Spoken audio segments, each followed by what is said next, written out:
मैं आलोक पांडे, आप सभी का फिजिक्स विद आलोक चैनल पर स्वागत है।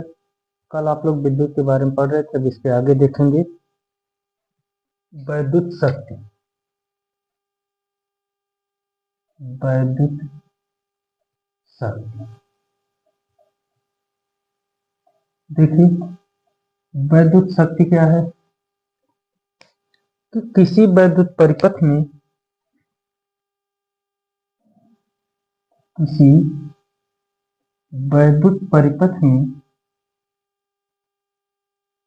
ऊर्जा क्षय होने की दर को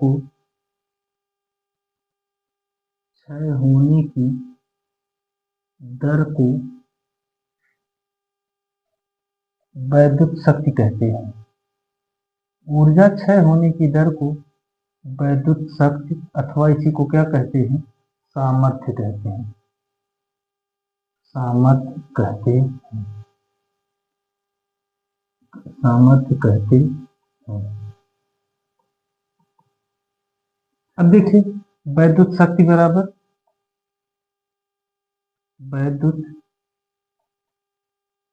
शक्ति बराबर होता है ऊर्जा बटे समय, यानी इसे P से प्रदर्शित करते हैं। P बराबर W/T। यह चीज, अब इसका मात्रक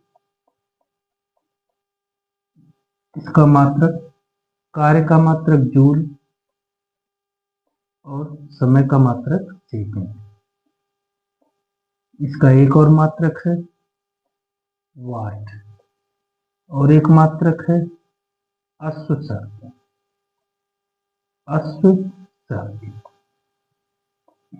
अब देखिए, एक अश्व शक्ति बराबर 746 वाट, यह चीज होता है। अब देखिए, वैद्युत शक्ति क्या है, किसी वैद्युत ऊर्जा के क्षय होने की दर को, यानी किसी वैद्युत परिपथ में ऊर्जा क्षय होने की दर को, किसी वैद्युत परिपथ में ऊर्जा क्षय होने की दर को वैद्युत शक्ति कहते हैं। अब देखिए,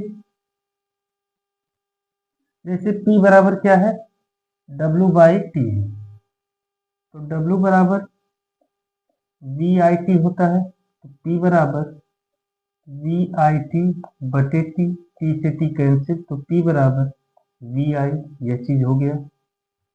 अब देखिए, W बराबर I² RT होता है, तो P बराबर I² RT बटे T, T से T कैंसिल, तो P बराबर I² R, यह चीज हो गया। और एक चीज, W बराबर होता है V²T/R, तो P बराबर V²T बटे R इंटू क्या हो गया T, T से T कैंसिल, तो P बराबर V²/R। अब देखिए, वैद्युत शक्ति क्या है कि किसी वैद्युत परिपथ में ऊर्जा क्षय होने की दर को वैद्युत शक्ति अथवा सामर्थ्य कहते हैं। वैद्युत शक्ति बराबर क्या होता है, ऊर्जा बटे क्या होता है, समय। ऊर्जा को W से, समय को T से प्रदर्शित, P बराबर W बटे T। मात्रक इसका जूल प्रति सेकंड या फिर क्या है वाट, या क्या होता है अश्व शक्ति। एक अश्व शक्ति बराबर होता है 746 वाट, ये चीज। अब P बराबर W/T है, तो V बराबर W बराबर VIT होता है, रख दिए, T से T कैंसिल VI। W बराबर I² RT होता है, तो T से T कैंसिल I² R, और W बराबर V²T/R होता है, तो V²T/R इंटू T, T से T क्या हो गया कैंसिल, ये चीज हो गया। ठीक है, देखिए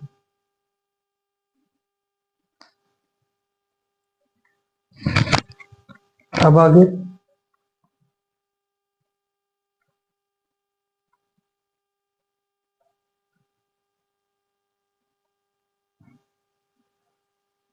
आगे है सेल की वैद्युत वाहक बल तथा टर्मिनल विभवांतर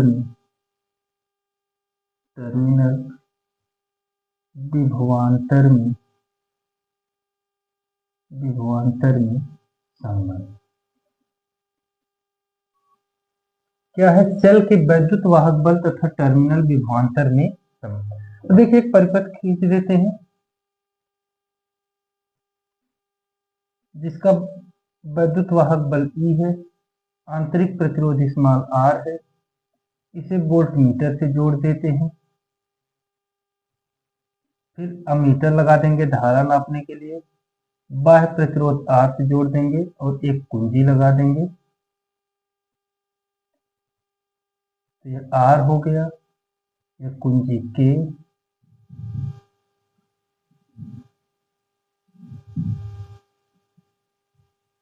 स्मॉल r, यह क्या हो गया E, प्लस माइनस धारा प्रवाहित हो रही है।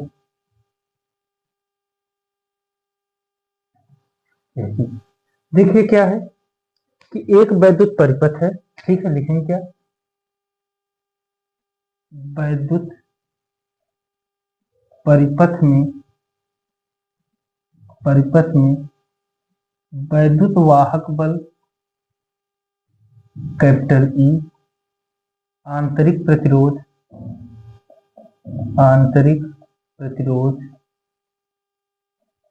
स्मॉल r, वोल्ट मीटर,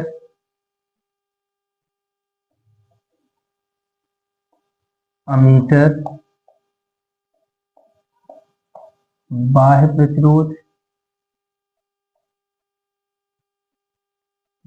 प्रतिरोध तथा कुंजी को जोड़ते हैं। कुंजी को क्या करते हैं? जोड़ते हैं। अब जब कुंजी बंद होगी, कुंजी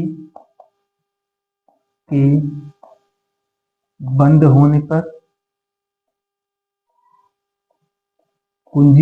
होने पर तो परिपथ का कुल प्रतिरोध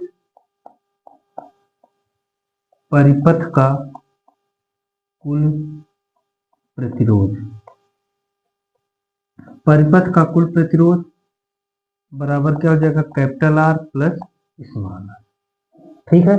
तो अब परिपथ में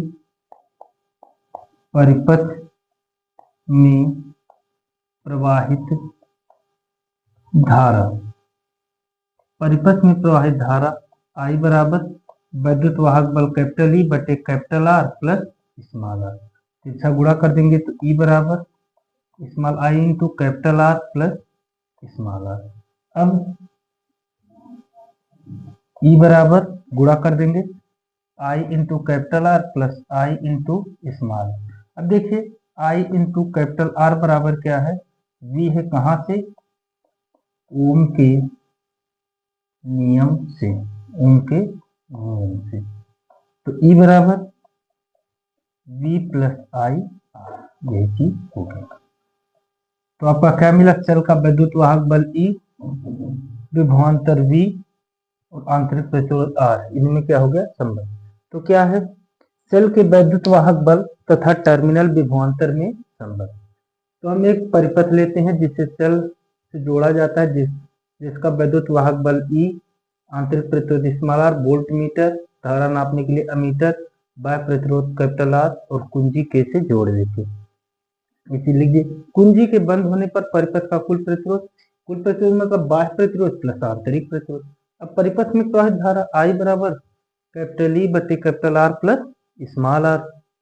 अब तिरछा गुणा कर दिए। अब I इंटू कैपिटल R बराबर भी क्या है? ओम के नियम। ये क्या हो गया? सेल के वैद्युत वाहक बल तथा टर्मिनल विभवांतर में संबंध है, ठीक। अब इसके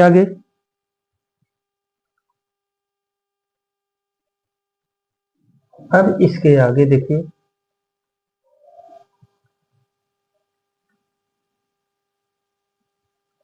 अब आगे आपका है किरचॉफ का नियम।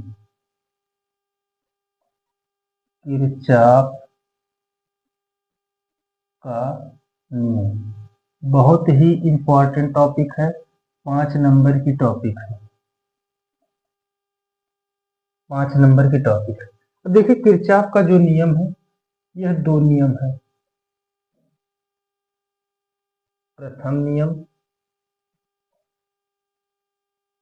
और यह क्या है, द्वितीय नियम। द्वितीय नियम, 2 नियम है, ठीक है। अब देखिए जो प्रथम नियम है इसे कहा जाता है संधि अथवा धारा का नियम। धारा का नियम, संधि अथवा धारा का नियम, पहले नियम को कहा जाता है संधि अथवा धारा का नियम। अब देखिए प्रथम नियम क्या है, किसी संधि पर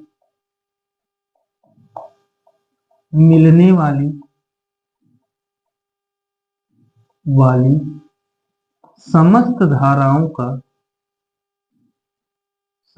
धाराओं का बीजगणितीय योग 0 होता है, ठीक है। क्या है, किसी संधि पर मिलने वाली समस्त धाराओं का बीजगणितीय योग 0 होता है, यानी सिग्मा आई बराबर क्या होता है, 0। यह चीज ठीक, सिग्मा आई बराबर क्या होता है, 0। अब देखिए जैसे कोई संधि है, ठीक है, ये कई धाराएं हैं,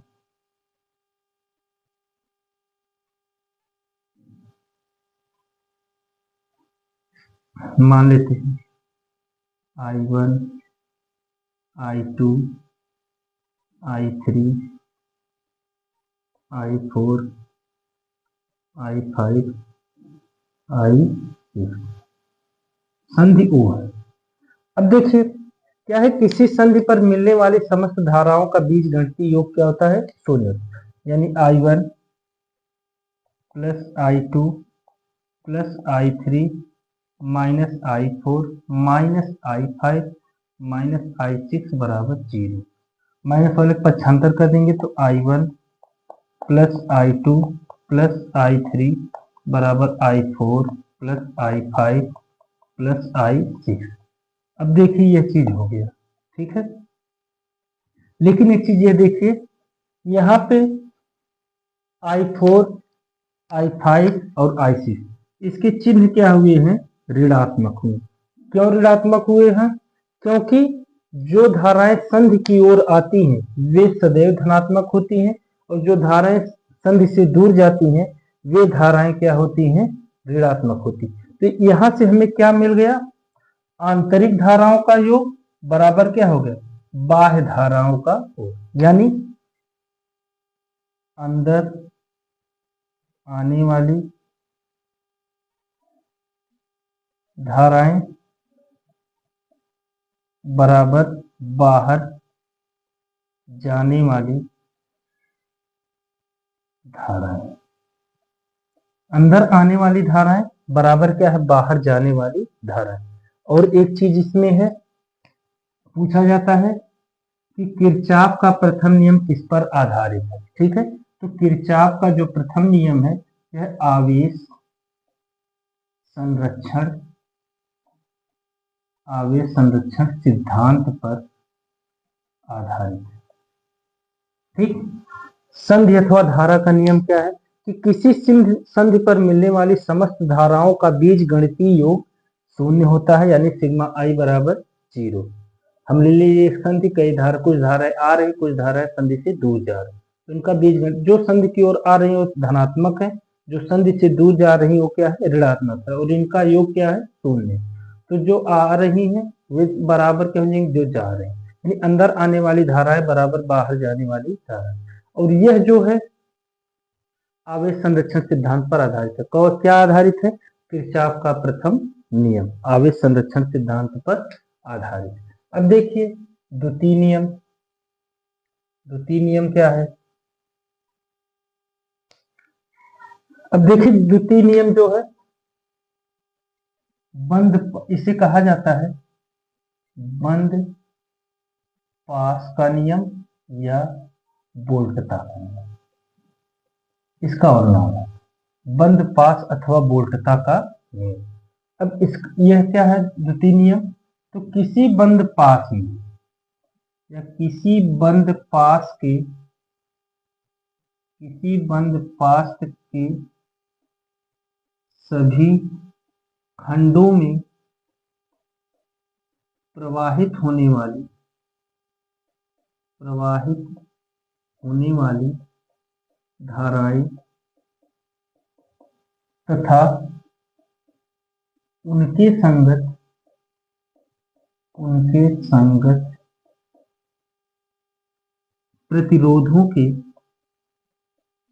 प्रतिरोधों के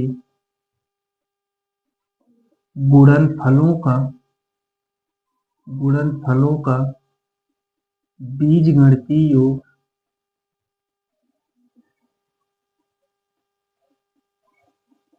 कामा सभी खंडों में या सभी खंडों के वैद्युत वाहक बलों के बीजगणितीय योग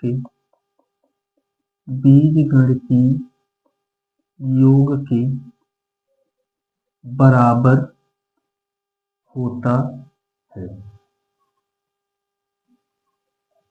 ठीक है, यानी क्या है, किसी बंद पास के सभी खंडों में प्रवाहित होने वाली धाराएं तथा उनके संगत प्रतिरोधों के गुणनफलों का बीजगणितीय योग उन सभी खंडों के वैद्युत वाहक बलों के बीजगणितीय योग के बराबर होता है। यानी क्या है, धारा I, ठीक, प्रतिरोध R के गुणनफल का बीजगणितीय योग वैद्युत वाहक बलों E के बीजगणितीय योग के क्या होता है, बराबर होता है। यह चीज है कि किसी बंद पास के सभी खंडों में प्रवाहित होने वाली धाराएं तथा उनके संगत प्रतिरोधों के गुणनफलों का बीजगणितीय योग उन सभी खंडों के वैद्युत वाहक बलों के बीजगणितीय योग के बराबर होता है। अब देखिए जैसे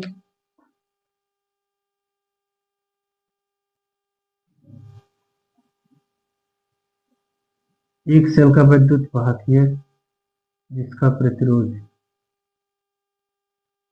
सेल का वैद्युत वाहक बल दूसरा ले लेते हैं, इसका प्रतिरोध हो गया। अब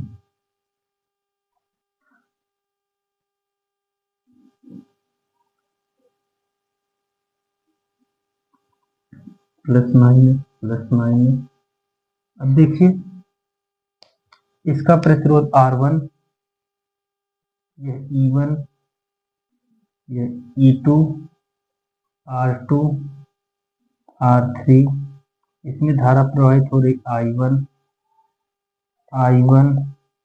यहाँ से जा रही I2, यहाँ पे I3, ये जो बराबर होगी I1 प्लस I2 के, यहाँ से धारा निकल रही है, यहाँ पे I2, यहाँ पे धारा क्या हो गई I1, यहाँ पे धारा क्या हो गई I1।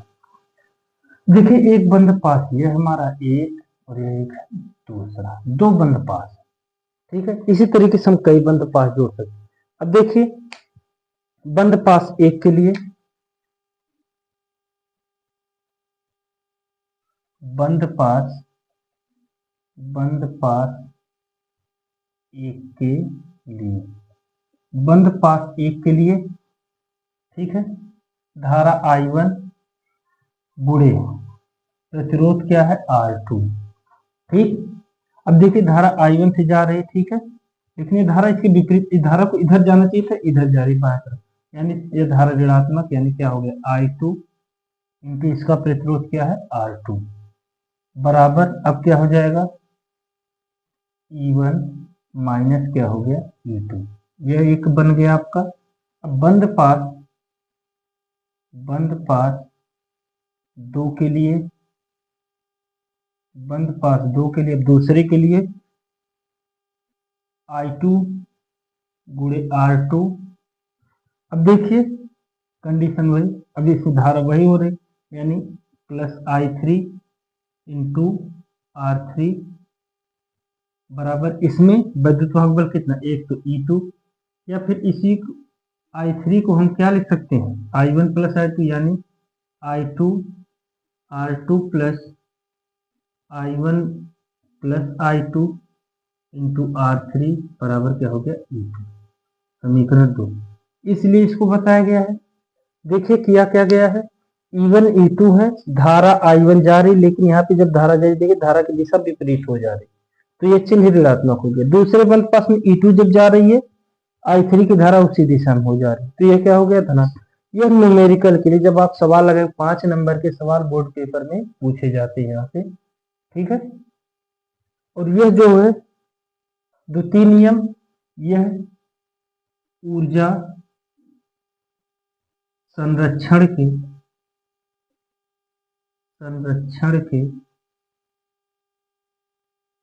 ऊर्जा संरक्षण के सिद्धांत पर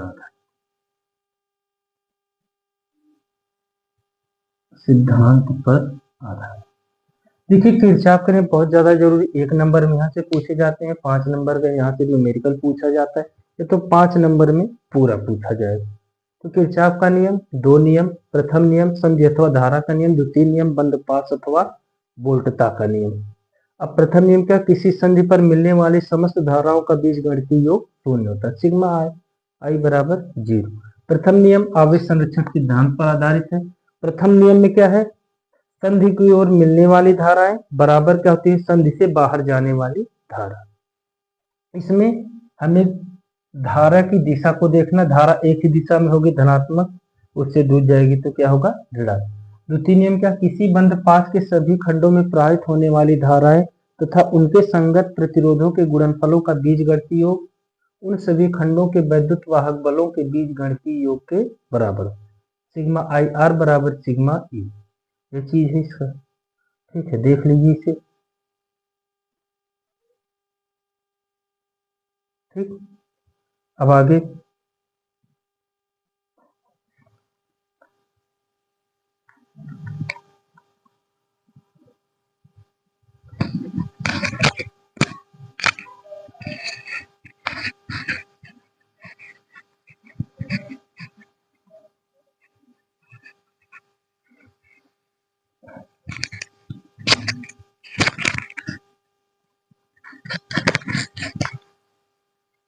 अब आगे है wheat stone set, wheat stone set,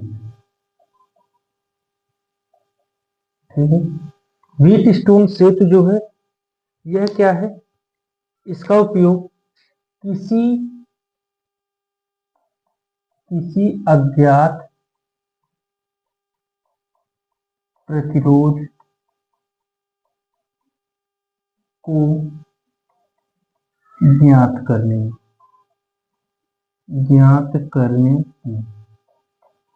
wheat stone set क्या है, किसी अज्ञात प्रतिरोध को ज्ञात करने में इसका उपयोग किया जाता है। अब इसका सिद्धांत, व्हीट स्टोन सेतु का सिद्धांत,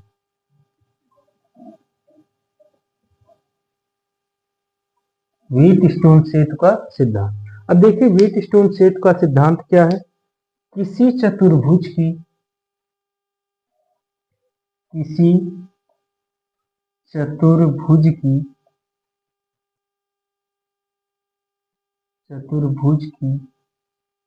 किन्हीं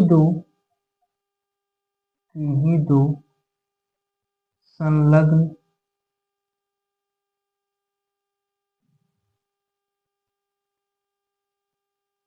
भुजाओं के प्रतिरोधों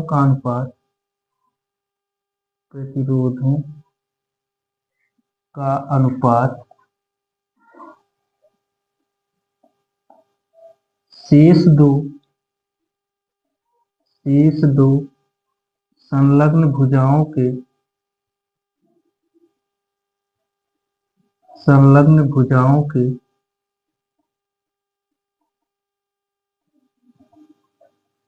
प्रतिरोधों के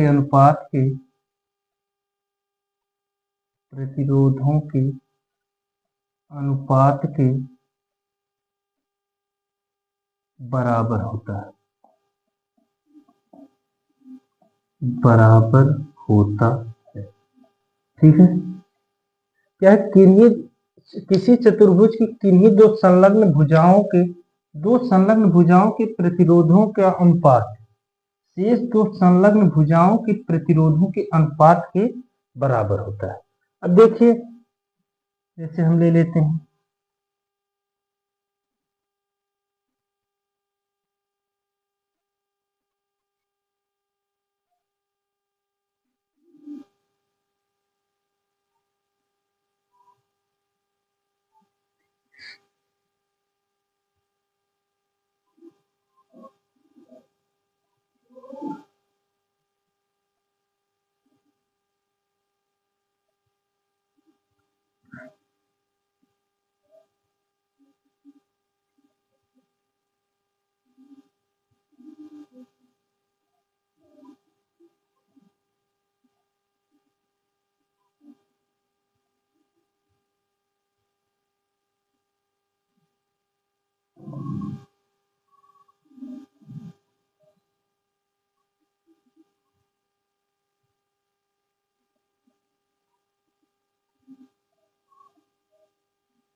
अब देखिए, एक परिपथ है ABCD, जिनके भुजाओं में AB भुजा में P प्रतिरोध, BC भुजा में Q प्रतिरोध, AD भुजा में R प्रतिरोध और DR भुजा में S प्रतिरोध है।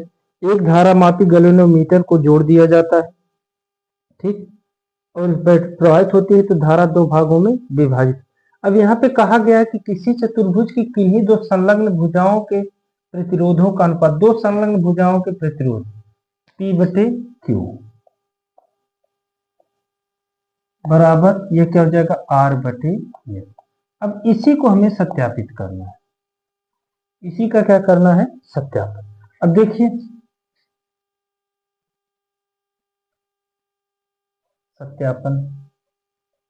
सत्यापन करेंगे।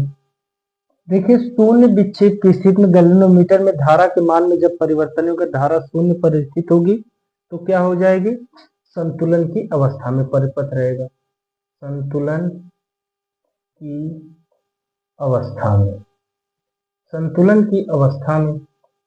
अब देखिए, संतुलन की अवस्था में तब लगा देंगे बंद पास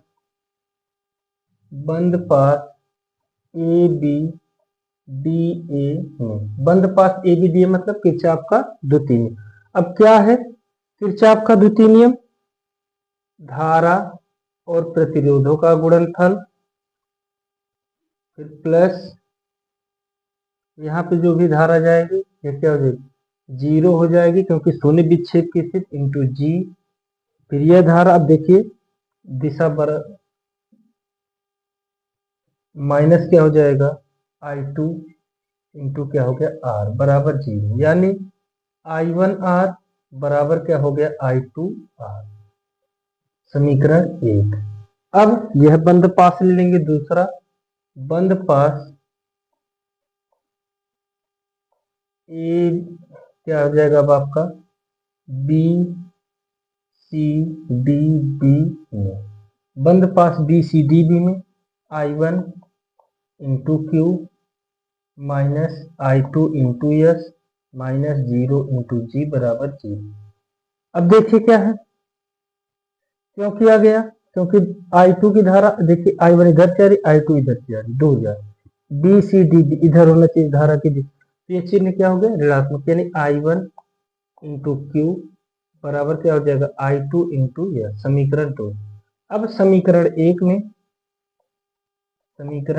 में 2 से भाग, समीकरण 1 में 2 से भाग दे देंगे,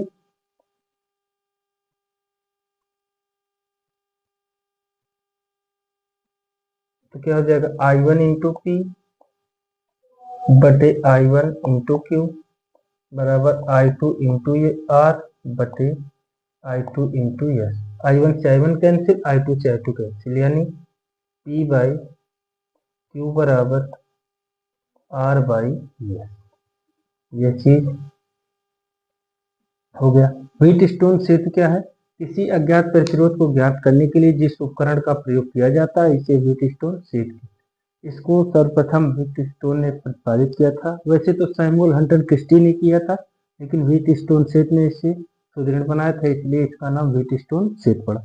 इसका सिद्धांत क्या है? किसी चतुर्भुज की किन्हीं दो संलग्न भुजाओं के प्रतिरोधों का अनुपात शेष दो संलग्न भुजाओं के प्रतिरोधों के अनुपात के बराबर होता है, यानी P बाई क्यू बराबर R बाई एस।